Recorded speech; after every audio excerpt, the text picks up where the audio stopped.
ଝିଅମାନଙ୍କ ଗାଣ୍ଡି ଅପେକ୍ଷା ମାଇକିଙ୍କ ଗାଣ୍ଡି କାହିଁକି ବଡ଼ ହୋଇଥାଏ? ପ୍ରଶ୍ନଟି ଆଉ ଥରେ କହି ରଖୁଛି।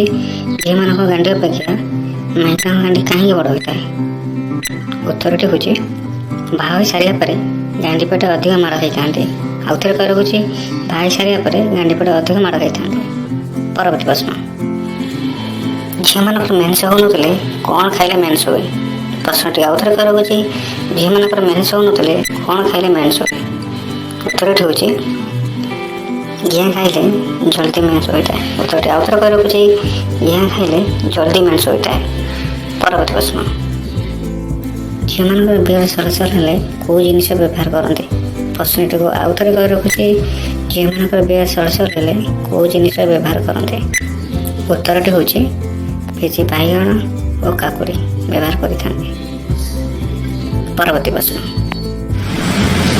କେଉଁ ପ୍ରକାରର ପୁଅମାନେ ପେଲିବା ବେଳେ ଜଲ୍ଦି ଥକିଯାଆନ୍ତି?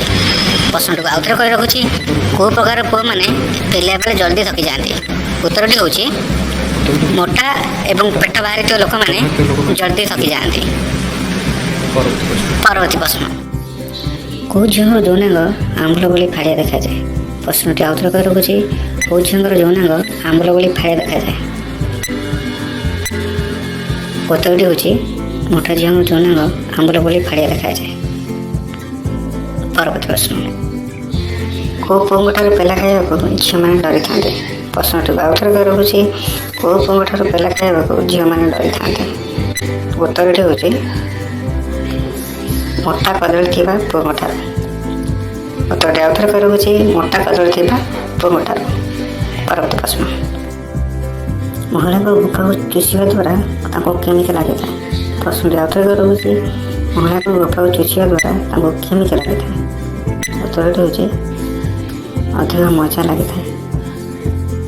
ପରବର୍ତ୍ତୀ ପ୍ରଶ୍ନ, କେଉଁ ପୋଜରେ ମହିଳାଙ୍କୁ ପେଲିଲେ ଜଲ୍ଦି ଥକିଯାଆନ୍ତି? ପ୍ରଶ୍ନଟି ଆଉ ଥରେ କହି ରଖୁଛି, କେଉଁ ପୋଜରେ ମହିଳାଙ୍କୁ ପେଲିଲେ ଜଲ୍ଦି ଥକିଯାଆନ୍ତି? ଉତ୍ତରଟି ହେଉଛି ଆଠେଇ ପେଲିଲେ ଜଲ୍ଦି ମହିଳାମାନେ ଥକିଯାଆନ୍ତି। ପରବର୍ତ୍ତୀ ପ୍ରଶ୍ନ,